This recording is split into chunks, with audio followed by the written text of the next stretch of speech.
Hey Samford fans, welcome into another edition of the Samford Sports Wrap-Up presented by Coca-Cola. I'm John McAfoose, happy to be joined by Samford soccer head coach Todd Yellin. And Coach, let's kind of flash back to 2 weeks ago in your game at Mercer.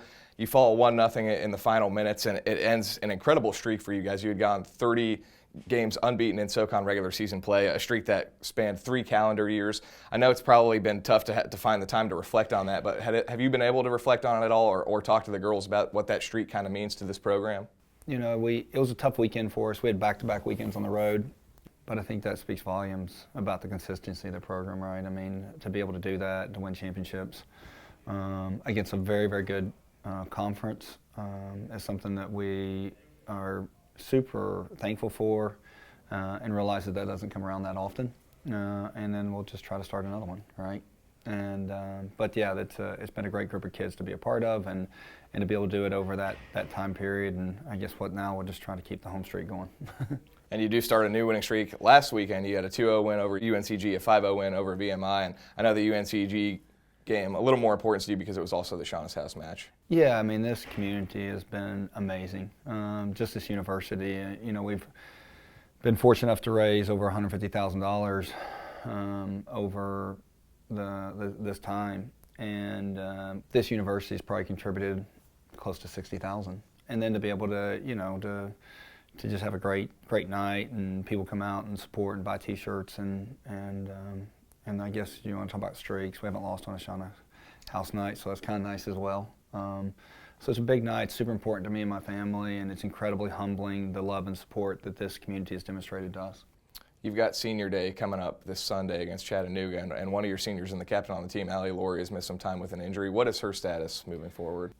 Maybe we'll get her back on Sunday. We certainly hope so. I mean, you know, we've played really 4 good teams in that stretch, and we certainly have missed her. But I think that Jen and Mary and Grace have done a really good job filling in those spots. But the thing about Allie is, you know, I mean, we beat G2O and we scored 5 goals last weekend. But she's kind of, even without being on the park, I would say she's kind of an emotional leader for us. She sets a standard in training because she always brings a great effort. And I think she's done a fantastic job of wearing the captain's band for us. And anytime you lose your captain, it can dent your confidence a bit. And I think maybe when we were at Citadel and even our game with Mercer, that was a piece of the puzzle for us. So I think, you know, in some ways, if we get her back and get her healthy, it could be a big boost for us as we head down the home stretch here. It'll be Chattanooga on Sunday. What do you expect to see out of the Mocs? And they're good. I know that they've had a bad run here lately, but if you look early on, they drew with Alabama, and Alabama's sitting in the top 20 in the RPI. That's a 1-1 result. You know, we're in close proximity, so it has a bit of a rivalry to it. I respect what Gavin's done there, and they have some quality players. I mean, that team has improved gradually, and what has made probably the Samford-Chattanooga weekend one of the toughest weekends in the league.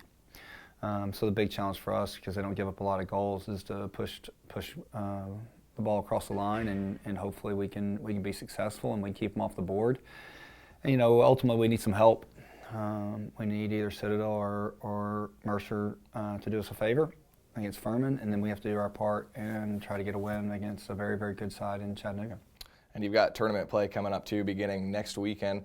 How much growth have you seen in this team from the beginning of the season until now, and how close are you guys to where you want to be as you hit postseason play? Well, I mean, it's really interesting. I mean, if you look at it from a standpoint of the tournament, because tournaments are super, super difficult.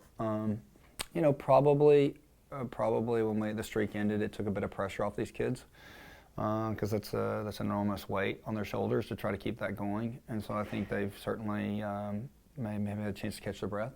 So I really like where we're at. I like the way we're playing. I thought we had 2 great games in G and VMI. It's going to be certainly a difficult task, but I want to ask our kids to control the things they can control, and those 2 things are their effort and their attitude, and I think they're doing an amazing job. So the one thing about the league is the league's sitting like 14 in the RPI. I mean, that puts us in the top half, which is one of the higher ratings we've had in some times. So to put essentially 3 games together and win all 3 is not going to be an easy task, but that'll be the goal. Coach, appreciate your time. Best of luck the rest of the way. Oh, thank you for having me. Samford head coach Todd Yellin. Stay tuned. We've still got an interview with junior forward Caroline Orman coming up next. Hi, I'm Sam Pritchard, and this is Samford Sports Minute presented by Brombergs. The cross-country teams competed at UAB last weekend. Both teams placed 6th and are off until the SoCon Championships on November 2nd. The volleyball team fell in a tight match to ETSU last Friday, but rebounded to beat Western Carolina 3-2 on Saturday and Chattanooga on Wednesday. The Dogs are at home this weekend, taking on the Citadel on Friday and Wofford on Saturday, before taking on Mercer in a midweek game next Wednesday. The soccer team beat UNCG 2-0 on Friday and VMI 5-0 on Sunday, with Caroline Orman being named SoCon Offensive Player of the Week. The Dogs wrap up their regular season on Sunday with Senior Day against Chattanooga at home. The football team had a bye last weekend, but take on ETSU at home this weekend with kickoff at 12 o'clock. The men's golf team placed 5th in the TVA Invitational last week. They're off this week, but are back in action next week in the East Bay Classic. The women's golf team won the Blue Hose Match Play Tournament last week. They head to Wofford for their last tournament of the fall, the Terrier Intercollegiate, beginning on Sunday. The men's tennis team competed in the IT Regionals and will take part in the CCB Collegiate Invite next weekend. And finally, the women's tennis team had their second Samford round robin last weekend and compete in the ITA UTSA Southern Region Championships next Thursday through Monday. I'm Sam Pritchard, and this has been your Samford Sports Minute presented by Brombergs. Welcome back to the Samford Sports Wrap-Up. I'm joined now by junior forward Caroline Orman. Caroline, appreciate your time. Thank you. Thanks for having me. Well, let's reflect a little bit on this unbeaten streak that you guys unfortunately had snapped a couple of weeks ago at Mercer, but it was the first time since you've been on campus that the Samford soccer team has lost a SoCon regular season game, 30 games unbeaten. It's got to be kind of wild from your perspective to go this long before suffering a regular season loss. Yeah, it was honestly crazy. I'm a junior now, and losing just now to like a conference game is just crazy because we've gone so long without losing. I think every game is, it definitely is a tough one because they want to break that streak. Every team in the conference does. So I think it was really cool to have that streak, and we're just excited to build it back up again, obviously because we lost a couple weekends ago. But you rebounded pretty nicely last weekend, and you're coming off a really good weekend as well. You scored a goal on that 2-0 win over UNCG. You got a goal and an assist in the win over VMI, and you're the SoCon Offensive Player of the Week. Talk a little bit about where your game is at and how you've progressed throughout the season. I'm honored to be the Player of the Week. I think a lot of it has just come from my teammates playing good balls to me. I finished off of a header by a great ball from Alyssa. So I think just going into conference play, I think as a team we have been playing better.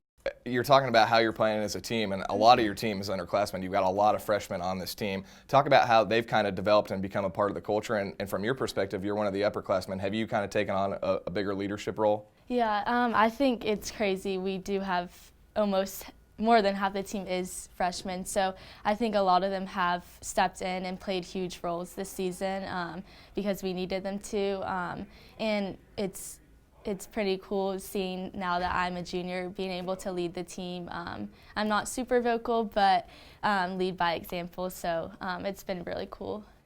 Your family's got a lot of deep ties to this program. Your older sister, Caitlin, played here. You got to watch her when you were in high school. You got to overlap and play with her for a year. Now, of course, you and your sister, Lexi, both playing here. What does Samford soccer mean to the Orman family? It's really awesome, honestly.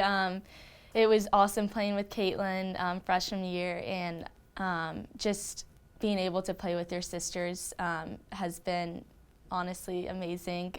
There's something about a connection on the field that we have, so it means a lot, and I'm sure I'll be back when I'm graduated to some games. So. One thing that you have not done since you've been here is to win the SoCon tournament, and that's coming up again in about a week. You'll start tournament play. How excited are you to get back to the postseason and start tournament play up again? I'm really excited.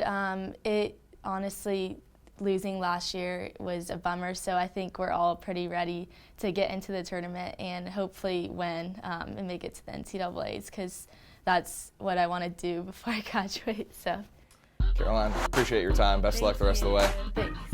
Special thanks to Caroline Orman and head coach Todd Yellin for joining me on this edition of the Samford Sports Wrap-Up. We'll see you next week.